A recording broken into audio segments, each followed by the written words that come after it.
ಎಲ್ಲರಿಗೂ ನಮಸ್ಕಾರ. ಮಿತಾಸ್ kitchen and life ಸ್ಟೈಲ್ಗೆ ಸ್ವಾಗತ. ಸ್ನೇಹಿತರೆ ನೋಡಿ, ನಾನಿಲ್ಲಿ ಪಚ್ಚೆ ಬಾಳೆಹಣ್ಣು ತಗೊಂಡಿದ್ದೇನೆ. ಪಚ್ಚೆ ಬಾಳೆಹಣ್ಣು ನಮಗಿದು ಪೂರ್ತಿ ಬೇಡ, ಒಂದು ಪಾಡ ಪೂರ್ತಿ ಬೇಡ, ನಮಗೆ ಇದರಿಂದ ಒಂದು 3 ಹಣ್ಣನ್ನು ತಗೊಳ್ಳೋಣ ನಾವೀಗ. ಹಾಗೆ ಇಲ್ಲಿ ನೋಡಿ ಉಪ್ಪಿಟ್ಟು ಮಾಡುವ ರವೆ ತಗೊಂಡಿದ್ದೇನೆ, ಬಾಂಬೆ ರವೆ. ಇದು ನೋಡಿ, ಈ ರವೆ ತಗೊಂಡಿದ್ದೇನೆ. ಇವಾಗ ಇದರಲ್ಲಿ ನಮಗೆ ಪೂರ್ತಿ ರವೆ ಬೇಡ, ಇದರಲ್ಲಿ ನಮಗೆ 1 ಕಪ್ಪಿನಷ್ಟು ರವೆ ಸಾಕು. 3 ಬಾಳೆಹಣ್ಣು ತಗೊಂಡಿದ್ದೇನೆ, ಅದನ್ನೀಗ ನಾವು ಕಟ್ ಮಾಡಿಕೊಳ್ಳುವ. ಫಸ್ಟಿಗೆ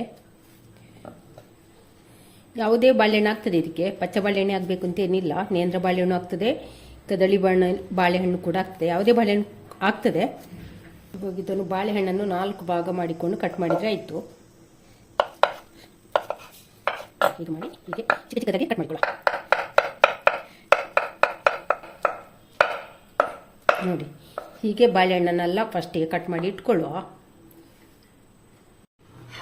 ಬಾಳೆಹಣ್ಣನ್ನೆಲ್ಲ ಕಟ್ ಮಾಡಿಕೊಂಡಾಯಿತು, ಅದನಿಗೆ ಒಂದು ಪ್ಲೇಟಿಗೆ ಹಾಕಿಕೊಳ್ಳುವ.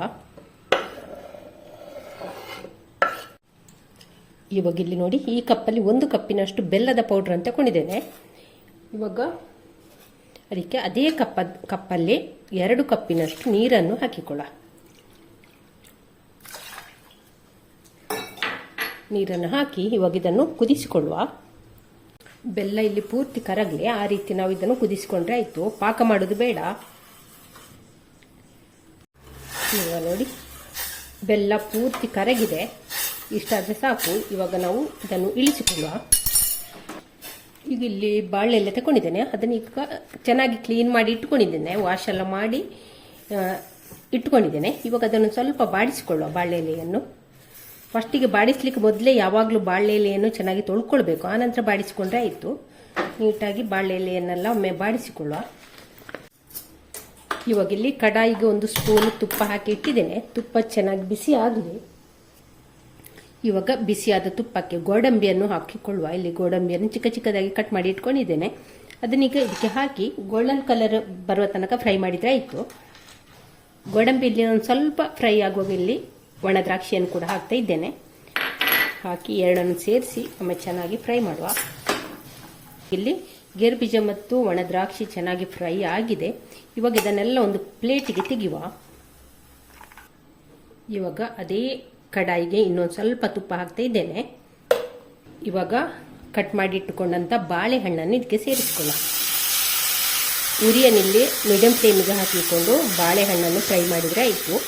ಬಾಳೆಹಣ್ಣಿನ ಹಸಿ ವಾಸನೆ ಹೋಗಬೇಕು, ಆ ರೀತಿ ಫ್ರೈ ಮಾಡುವ.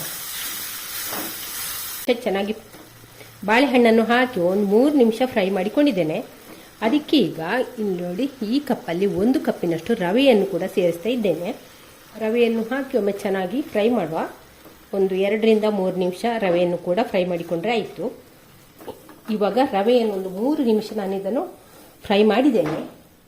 ಇವಾಗ ಇದಕ್ಕೆ ನಾವು ಬೆಲ್ಲವನ್ನು ಕರಗಿಸಿಕೊಂಡಿಟ್ಟಿದ್ದೇವಲ್ಲ, ಈಗ ಬೆಲ್ಲದ ನೀರನ್ನು ಇದಕ್ಕೆ ಹಾಕಿಕೊಳ್ಳುವ. ಪೂರ್ತಿ ಬೆಲ್ಲದ ನೀರನ್ನು ಹಾಕಿಕೊಂಡ್ರೆ ಆಯಿತು. ಹಾಕಿ ಒಮ್ಮೆ ಚೆನ್ನಾಗಿ ಮಿಕ್ಸ್ ಮಾಡುವ. ರವೆ ಈ ಬೆಲ್ಲದ ನೀರಲ್ಲಿ ಬೇಯಬೇಕು, ಆ ರೀತಿ ಒಮ್ಮೆ ಚೆನ್ನಾಗಿ ಮಿಕ್ಸ್ ಮಾಡಿದರೆ ಆಯಿತು. ಉರಿಯನ್ನು ಹದವಾಗಿ ಇಟ್ಟುಕೊಂಡ್ರೆ ಆಯಿತು. ನೋಡಿ, ಇವಾಗ ಇಲ್ಲಿ ರವೆ ಗಟ್ಟಿ ಆಗ್ತಾ ಬಂತು. ನೋಡಿ, ಈ ರೀತಿ ಆಗಬೇಕು. ಇವಾಗ ಇದಕ್ಕೆ ರುಚಿಗಾಗುವಷ್ಟು ಒಂದು ಸ್ವಲ್ಪ, ಒಂದು 1/4 ಟೀ ಸ್ಪೂನಷ್ಟು ಉಪ್ಪನ್ನು ಹಾಕಿಕೊಳ್ಳುವ. ಹಾಗೆ ಕುಟ್ಟಿ ಪೌಡರ್ ಮಾಡಿದಂಥ ಏಲಕ್ಕಿಯನ್ನು ಕೂಡ ಹಾಕಿಕೊಳ್ಳುವ.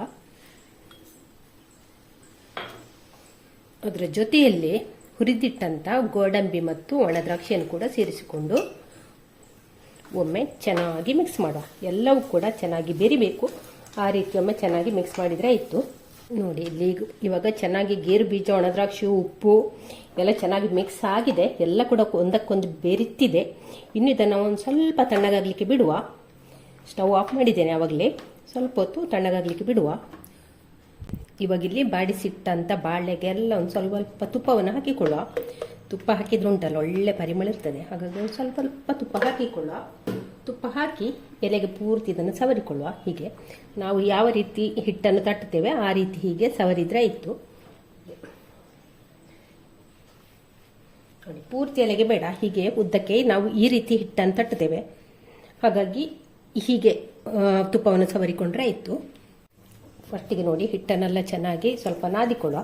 ನಾದಿಕೊಂಡ ನಂತರ ಚೆನ್ನಾಗಿ ಒಂದು ಶೇಪ್ ತರುವ. ಹೀಗೆ ಸಿಲಿಂಡರ್ ಶೇಪ್ಗೆ ತರುವ. ಈ ರೀತಿ ತಂದ ನಂತರ ಬಾಳೆಲೆಗಿಟ್ಟು ತುಪ್ಪದ ಮೇಲೆ ಇಟ್ಟು ಹೀಗೆ ಪ್ರೆಸ್ ಮಾಡಿಕೊಂಡ್ರೆ ಆಯಿತು ನೋಡಿ. ಹೀಗೆ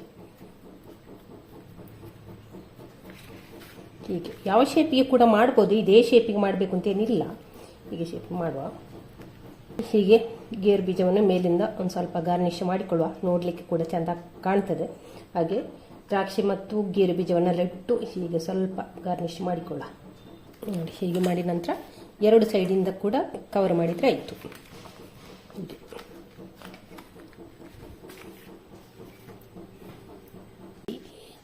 ಇವಾಗ ನೋಡಿ ನಮ್ಮ ಬಾಳೆಹಣ್ಣಿನ ಗಟ್ಟಿಯನ್ನೆಲ್ಲ ಬಾಳೆಲೆಗೆ ಹಾಕಿ ಹೀಗೆ ಪ್ಯಾಕ್ ಮಾಡಿ ಇಟ್ಟಿದ್ದೇನೆ. ಇನ್ನು ಇದನ್ನು ನಾವು ಬೇಯಿಸಿಕೊಳ್ಳುವ. ಇವಾಗ ಇಲ್ಲಿ ನೀರನ್ನು ಕಾಯ್ಲಿಕ್ಕೆ ಇಟ್ಟಿದ್ದೇನೆ ಸ್ಟೀಮರಲ್ಲಿ. ಇವಾಗ ಇದನ್ನೆಲ್ಲ ಅದಕ್ಕೆ ಇಟ್ಟುಕೊಳ್ಳುವ, ನಾವು ಸ್ಟೀಮರಿಗೆ ಇಟ್ಟುಕೊಳ್ಳುವ. ಸ್ಟೀಮರಿಗಿಟ್ಟು ಬೇಯಿಸಿಕೊಂಡ್ರೆ ಆಯಿತು. ಇವಾಗ ಇದನ್ನು ಮುಚ್ಚಳ ಮುಚ್ಚಿ ಒಂದು 10 ರಿಂದ 15 ನಿಮಿಷ ಬೇಯಿಸಿಕೊಂಡ್ರೆ ಸಾಕು, ಬೇಗನೆ ಬೇಯ್ತದೆ ಇದು. ಬಾಳೆಹಣ್ಣಿನ ಗಟ್ಟಿ ಬೇಯಿಸಿಕೊಳ್ಳೋದು ಒಂದು 15 ನಿಮಿಷ ಆಗಿದೆ. ಇವಾಗ ಈ ಸ್ಟೀಮರಿಂದಲೇ ಇದನ್ನು ನಾವು ತೆಕ್ಕೊಳ್ಳುವ. ಸ್ನೇಹಿತರೆ ನೋಡಿ, ನಮ್ಮ ಬಾಳೆಹಣ್ಣಿನ ಗಟ್ಟಿ ರೆಡಿಯಾಗಿದೆ. ನೀವು ಕೂಡ ಒಂದ್ಸಲ ಟ್ರೈ ಮಾಡಲೇಬೇಕಾದಂಥ ರೆಸಿಪಿ. ಯಾವಾಗಲೂ ಒಂದೇ ಥರದ ಬ್ರೇಕ್ಫಾಸ್ಟ್ ಮಾಡಿ ನಿಮಗೆ ಬೋರ್ ಅನಿಸೋದಿಲ್ವಾ? ಆಗ ಈ ಥರದ ಬ್ರೇಕ್ಫಾಸ್ಟ್ ಮಾಡಿ, ಇಲ್ಲಾರೆ ಈವ್ನಿಂಗ್ ಸ್ನ್ಯಾಕ್ಸ್ಗೆ ಕೂಡ ಮಾಡಿಕೊಳ್ಬೋದು. ಮಕ್ಕಳು ಮತ್ತು ಮಕ್ಕಳಿಂದ ಹಿಡಿದು ದೊಡ್ಡವರ ತನಕ ಇಷ್ಟಪಟ್ಟು ತಿನ್ನುವಂಥ ಒಂದು ರೆಸಿಪಿ ನೋಡಿ. ತುಂಬ ಹೆಲ್ದಿಯಾದ ರೆಸಿಪಿ ಕೂಡ, ತುಂಬ ಬೇಗನೆ ಕೂಡ ಮಾಡಿಕೊಳ್ಬೋದು. ಇವಾಗ ಇದನ್ನೆಲ್ಲ ಒಮ್ಮೆ ಬಾಳೆಎಲೆಯನ್ನು ತೆಗೆದು ಇಡುವ.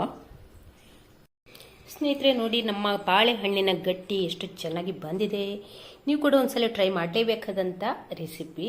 ಹಾಗೆ ಈ ವಿಡಿಯೋ ಇಷ್ಟ ಆದರೆ ಲೈಕ್, ಶೇರ್, ಕಮೆಂಟ್ ಮಾಡಿ. ಚಾನಲ್ಗೆ ಯಾರಾದರೂ ಹೊಸಬರಿದ್ದರೆ ಪ್ಲೀಸ್ ಸಬ್ಸ್ಕ್ರೈಬ್ ಮಾಡಿಕೊಂಡು ಚಾನಲನ್ನು ನೋಡಿ. ಥ್ಯಾಂಕ್ ಯು ಸ್ನೇಹಿತರೆ.